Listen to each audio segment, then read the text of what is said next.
This episode of Steve's Outdoor Adventures is sponsored by the Farwide app, outdoor intelligence in the palm of your hand.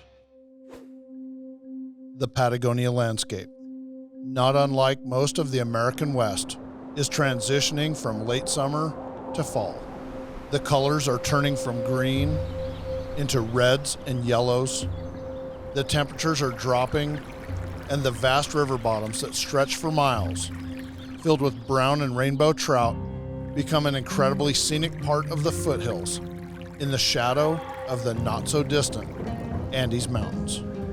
But we are not here in this desolate and beautiful landscape to gaze at the changing seasons. We are here to hunt. It is late March, the North American equivalent to late September in the Southern Hemisphere, and it is the peak of the red deer rut, or roar as it is called. This is when the stags come down from the high country and gather their harems of females, known as hinds, and compete for the right to breed, and we have timed our arrival perfectly, as the roar is in full swing. While much of Argentina has seen an expansion of high-fenced hunting, these deer and the ranch are completely 100% free range. These deer were not born in captivity or released into the wild, and this ranch is, in my opinion, the finest free-range red deer hunting in the world. 13 years ago, I opened the hunting on this ranch, the first hunter ever to come onto the property and experience the finest free-range deer hunting imaginable. For 5 days, I looked over dozens of nice stags and shot an older, mature stag on the final night of my hunt, spanning over 125,000 acres. This ranch, located in the southern Rio Negro province near the growing town of San Carlos de Bariloche, is easily accessed by four-wheel drive truck. And for more than a decade, our guide Andres has made sure that Steve's Outdoor Adventures clients have had the best possible hunting experience, with a 100% success rate on red stags since that very first hunt. And for 13 long years, I have been thinking about returning to hunt again on this magnificent property. And this year, the stars aligned.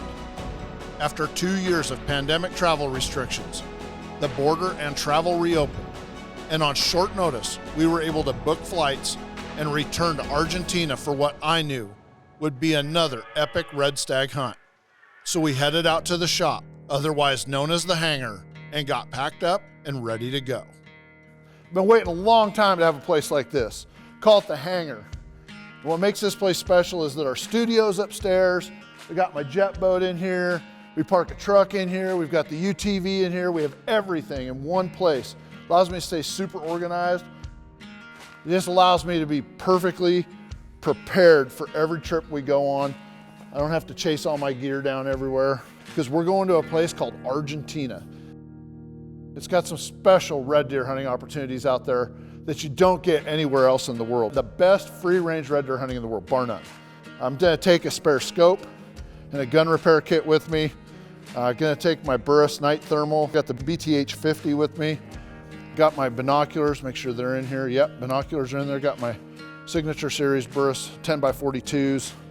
Extra hats, gotta make sure the guide's wearing the right brand. A couple things one of the guides asked me for. Just total preparation, right? Make sure everything's in one place, packed and ready to go in minutes.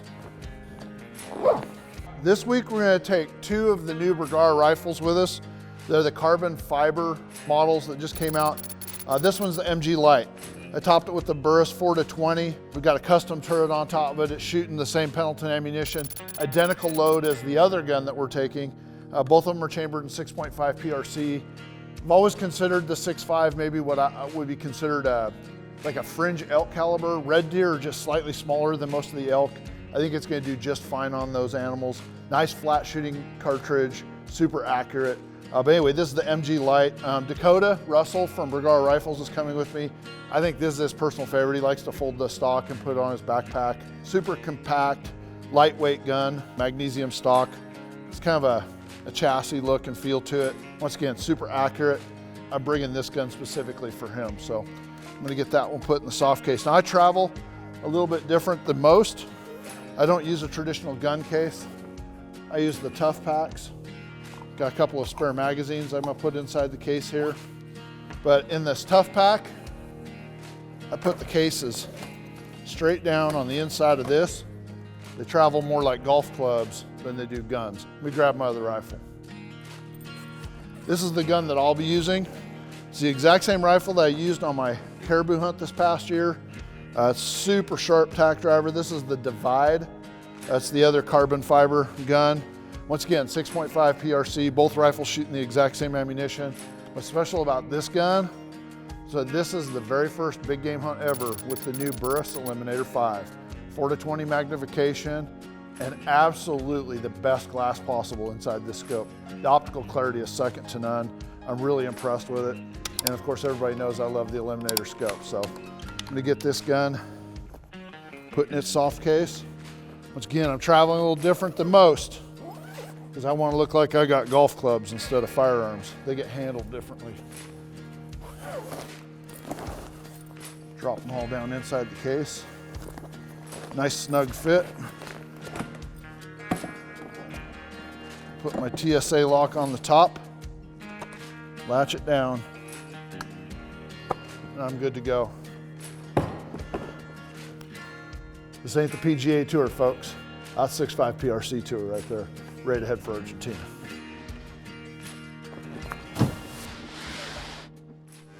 This segment of Steve's Outdoor Adventures is sponsored by Burris Optics and the new Eliminator 5. This segment of Steve's Outdoor Adventures has been sponsored by Bergara Rifles, a passion for precision, every barrel, every rifle. All right, we made it down here to Houston, had a long layover. This is a busy airport, a lot of planes coming and going. And now we got the overnight flight down to Buenos Aires. This is the long leg of the trip. We'll be there soon.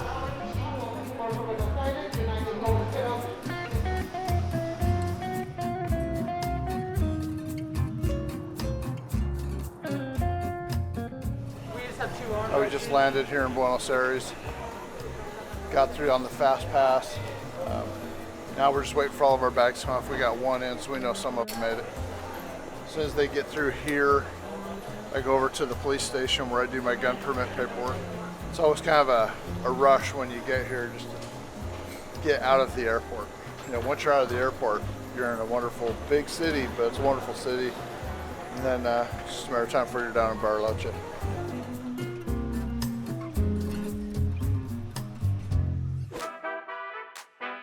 After getting settled in at the hotel, we headed out into Buenos Aires, a city of more than 15 million people, rich in culture.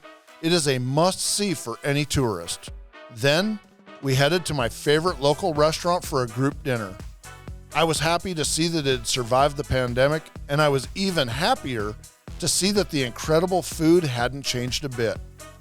It was the perfect way for us to end our evening in Buenos Aires with a big meal, and we all retired early because our flight to San Carlos de Bariloche was early the next morning.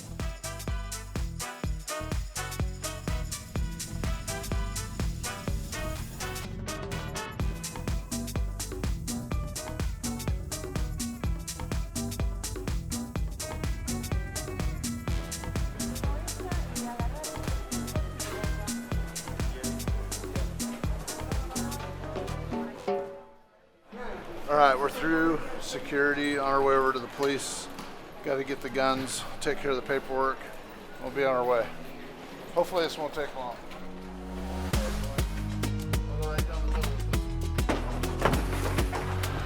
So far so good. Bariloche was a whole lot easier than going to Buenos Aires.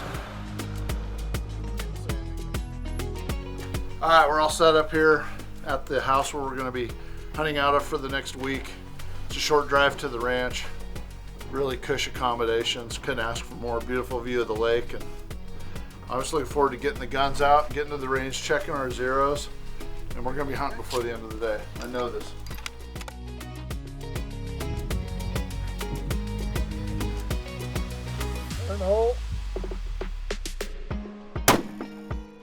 Red deer are a little bit smaller than an elk, same genus as an elk. But just slightly smaller than, let's say, a big-bodied bull elk. And we're going to have the opportunity to hunt deer with kind of an appropriate size caliber. I mean, I know a lot of people that come down here with 300 Win Mag, 300 PRC, 300 Weatherby 7 Mag, but the 6.5 PRC's got plenty of trajectory and knockdown power, a lot of energy downrange, and I have no reservations of how they're going to perform. Sitting where we're at, we're about 1.5 miles from where there's a pile of red deer we were looking at earlier. Now that we're sighted in, I say we get after it. Rifles are zeroed, I'm ready. You ready? All right, let's do it.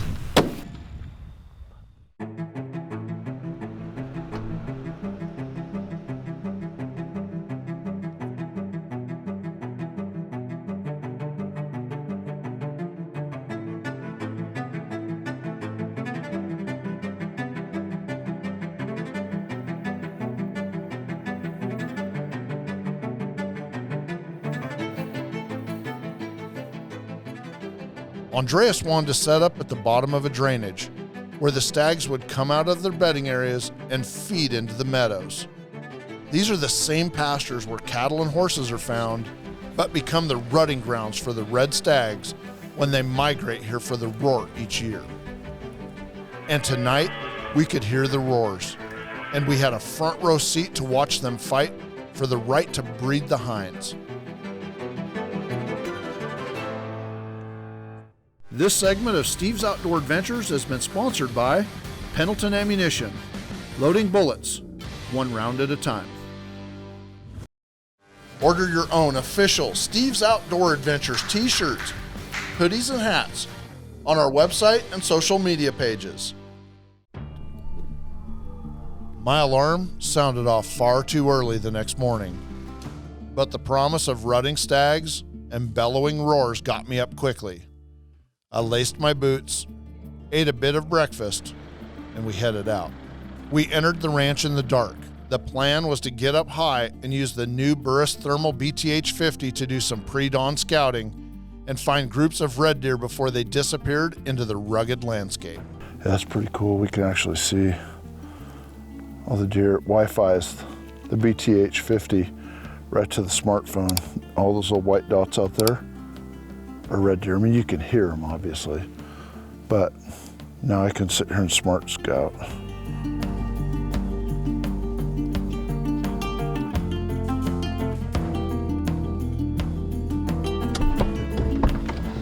All right, we're gonna park up here. We left our other truck in the bottom a few miles away. We're gonna work this all the way down through this entire contour. All the red deer have been down in the bottoms rutting all night. Now they're working their way up onto the tops where they'll bed for the day. It's gonna be a great walk. We're gonna get to see a lot of great terrain, and we're gonna see a lot of deer.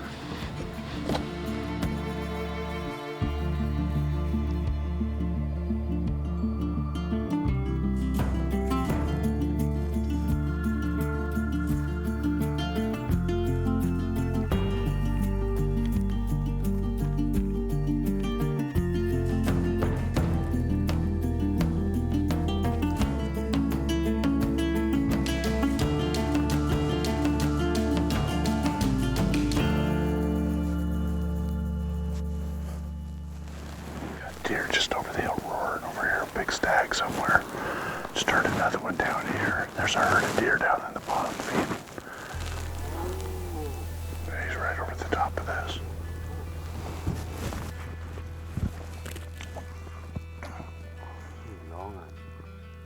Mm.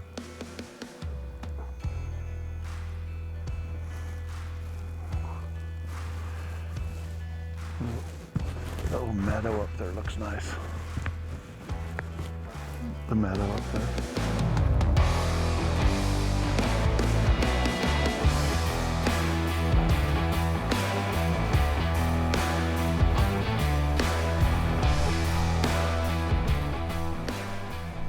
Following the roaring stag, we continued moving in his direction, and all of a sudden, previously hidden from view by the broken landscape, there he was. The stag had, for no good reason, broken away from his hinds.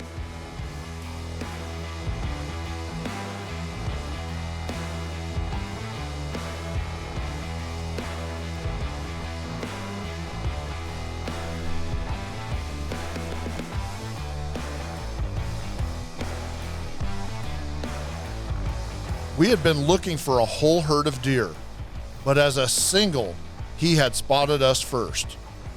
We were busted, but within rifle range. He was a massive 6x6 with incredibly long top crown points. And this is as good of a free-range red deer as you could ever dream to hunt for. As most mature deer do, he moved out, and I moved up. First going prone over my pack, but the landscape and the tall grass blocked my line of sight through the scope.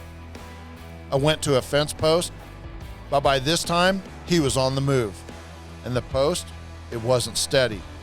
Unable to be perfectly certain of my shot, I let down the rifle, and we watched him go out of sight over the ridge. Well, we just had a close encounter.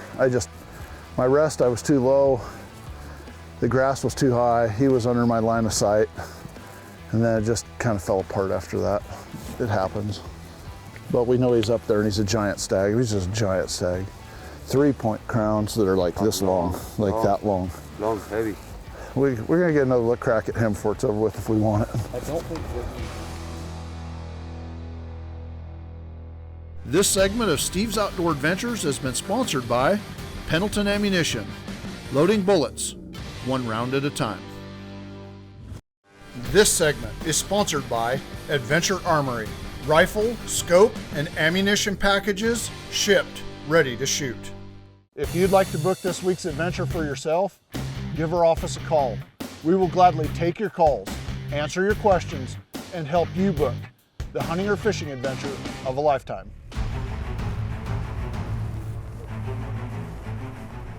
I don't quit easily, so we moved upriver to get a vantage point and glass for the stag again. And this is when Dakota spotted another group of deer and a herd stag that Andreas confirmed was worth a closer look.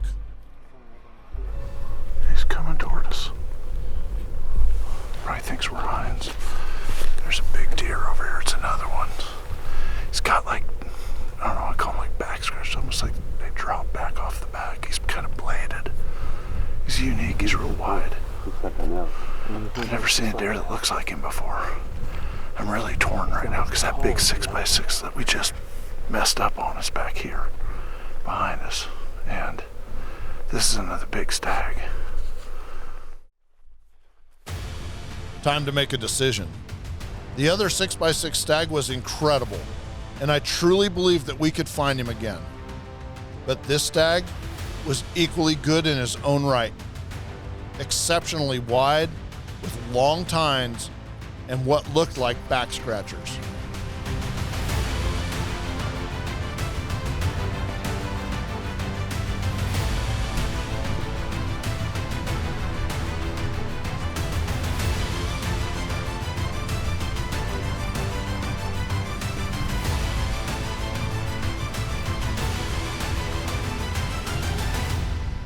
$390 on the money. I've got it. I ranged him in the Eliminator 5 scope at 390 yards. Got the illuminated aiming point, settled it on his chest, and I made a decision.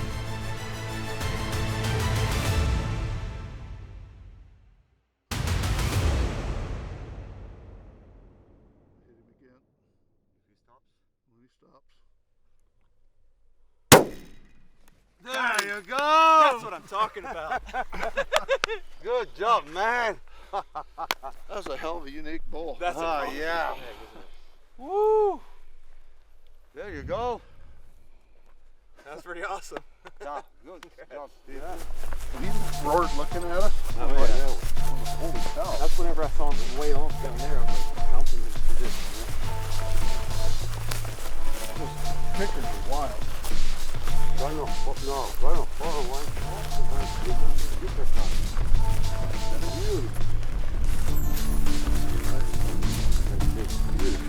Yeah, but look this. Yeah, they drop. I call them kickers when they Old. Yeah, mass. That's wild. You guys been mudding. Yeah. Yeah. Mudding big time. Not a broken chip tine Not a on broken time. it. Not one. And an old boy. Look at the brow tines. Yeah, these ones are big. This is beautiful coming down. You know, today started off amazing. I mean, the action in the dark was awesome. We used the burst thermal to look up the valley and see all these herds of red deer. Kind of saw where they were going. They were coming this direction. Gave us an opportunity to get way ahead of them up high and then drop down the valleys. We looked at some deer. Saw a huge 6x6. We made a move on him. We closed the distance. Sometimes the animals win, sometimes we screw up, sometimes it's a combination of the animals and us, and he got away. He's somewhere over yonder, and I wish that I had gotten a great shot at him, but about the same time that hunt was falling apart, Dakota got eyes on this stag. We had to close the distance and take a closer look at him. When we did, it was a no-brainer. When I saw the kickers and the mass and the length and just plain how wide this red deer is, we had to get him close to within 400 yards, got him dialed up in the Eliminator 5. It's the first hunt ever with the Eliminator 5. Nobody's hunted with it before, and it's been a privilege to be able to bring it into the field. And this is the end result. 2 shots, he's down. What a deer, what a hunt, what an overall amazing week here in the Patagonia region of Argentina, hunting free range red deer. You know, out here with friends and clients, every year the experiences just get better and better. In fact, if this is a hunt that you'd like to book for yourself, give our office a call. We're always available to take your calls, answer your questions, and help you book the hunting adventure of a lifetime. Unfortunately, that's all the time we have for this week's show, but please remember to join us again next week for another amazing episode of Steve's Outdoor Adventures. Join us next week as Dakota Russell gets a shot at the stag of a lifetime. If you enjoyed this episode, please click like and subscribe to see more of Steve's Outdoor Adventures right here on YouTube.